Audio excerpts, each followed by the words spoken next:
belajar mereka.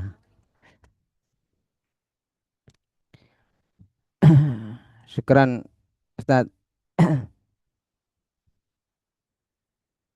شكرا أستاذ أمام فربما آه، في أي ساعة نحن الآن في الساعة 9:45.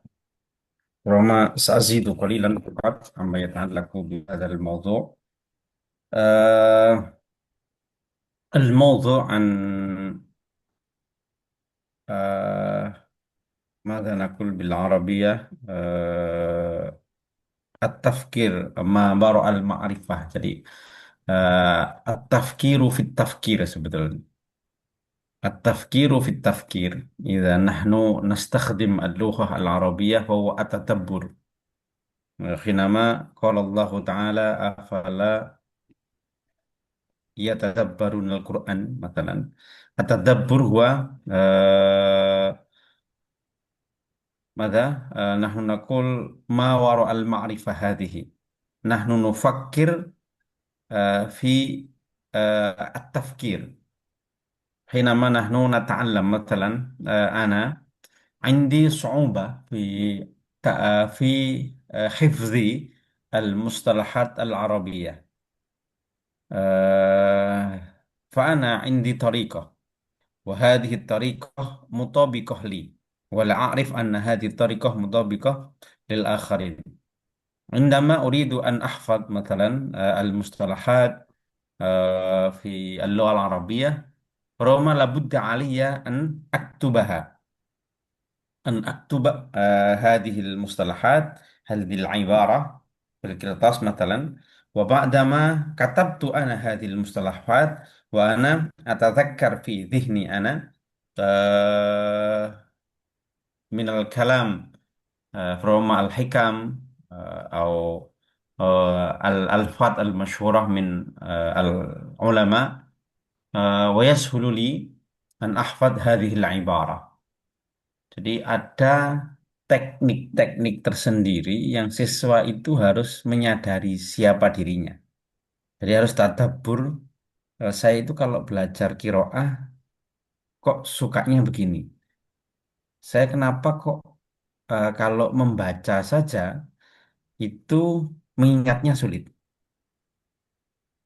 Misalnya ada orang yang sukanya mengaitkan mufrodat dengan mufrodat dengan apa yang sudah difahami.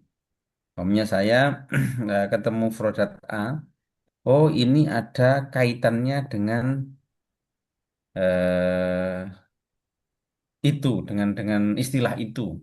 Umpamanya kita kait-kaitkan tentang haram misalnya. Haram itu dilarang, haram itu mulia. Ya karena mulia kita dilarang.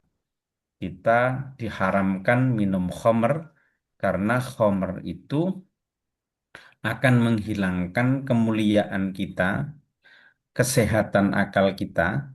Jadi karena kita itu mulia, maka kita itu dilarang. Jadi untuk memahamkan siswa misalnya istilah Masjidil Haram sama Al-Khamru Haram. Kemudian kita juga menghubungkan dengan Thawbul Ihram. Oh, baju ihram. Kenapa disebut ihram? Oh, berarti orang yang sudah pakai baju ihram itu dia masuk lidukhuli fil haram. Dia diharamkan, dilarang untuk melakukan aktivitas-aktivitas yang membatalkan haji atau umrahnya. Oh, ada takbiratul ihram.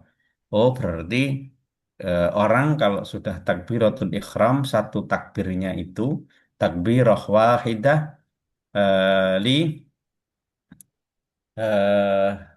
linafham bi anna al musallina yadkhulu fil haram yahrumu alaihi ayatakallam ayashrab ayakul khinama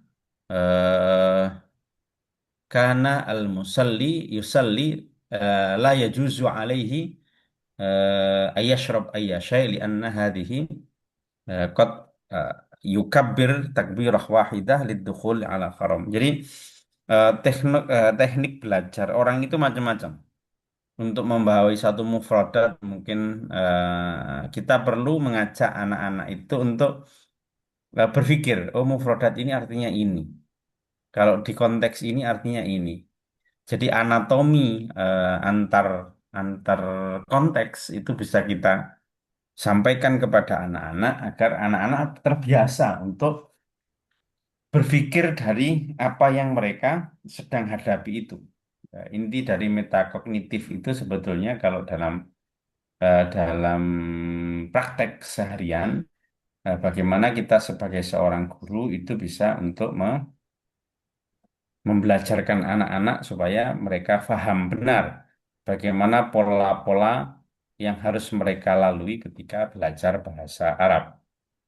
Itu mungkin eh, pentingnya memahami metakognisi itu.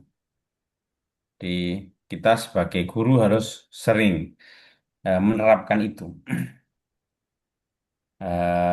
Jadi metakognitif itu bukan mujarad mafhum an-nazari, tidak mengajarkan anak itu kita paham teorinya tidak, tapi eh, bagaimana mereka bisa eh, apa ya efektif dalam belajar. Saya kok bukan kamiyahnya, tapi fa'aliyahnya, bukan banyaknya dia belajar, tapi bagaimana efektifnya mereka belajar.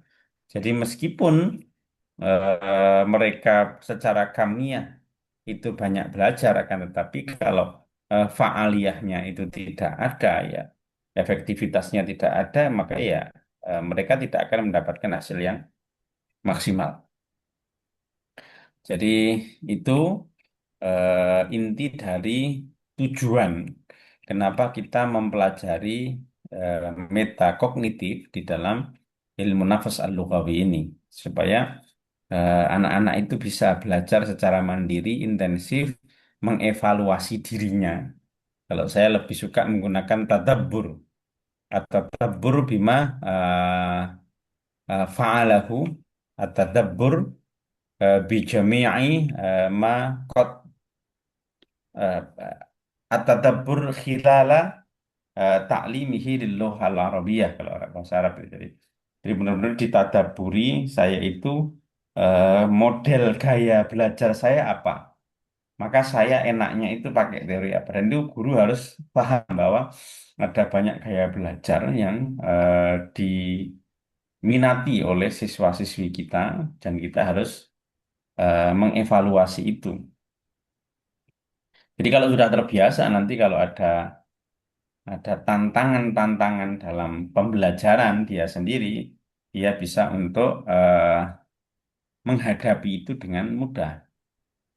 Yastati'una au qadiruna ala muwajahati at-tahaddiyat misalkan bithiqqah wa kafaati at-talabah. Jadi dengan begitu anak-anak akan mandiri dan efektif dalam belajar karena dia tahu, oh kalau saya baca keras-keras cepat-cepat itu nggak paham, maka teorinya apa? Nah, guru itu memancing, memberi contoh model-model. Oh, cara menguak kalimat secara paham, secara kontekstual itu begini. Maka awalnya dari A, B, C, D. فربما هل هناك آه، من يريد أن يعطي الآراء عما يتعلق بهذا الموضوع في الختام في آخر هذه المحاضرة تفضل atau هناك السؤال عما يتعلق بهذا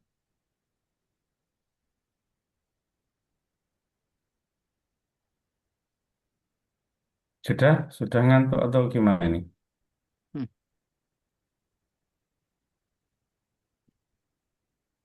halo kok Halo, yang masuk Noas, tinggal Noas Naam Masud. yang masuk tinggal sedikit ini yang lainnya sudah tidur jangan-jangan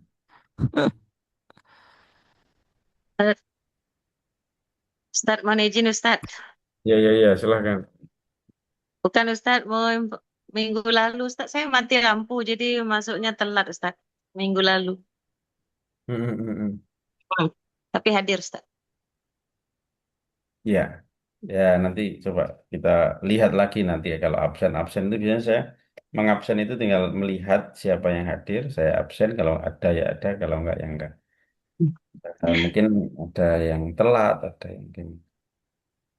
Ya sudah, kalau begitu kayaknya sudah banyak sekali yang ini tinggal satu, dua, tiga yang masuk tinggal sedikit sekali. Perumpama aktafi bihadzal qadar walafu minkum haqqal i'tifa istighfa astaghfikum haqqal istighfa amma yata'allaqu bi muhadaratin al-yawm wa syukran walafu minkum naktafi bi qiraati ad-du'a li kifaratil majlis subhanakallahumma wa bihamdika asyhadu an Asyhadu la an ilaha illa anta la astaghfiruka ilaha wa atubu ilaik walafu minkum wassalamualaikum warahmatullahi wabarakatuh.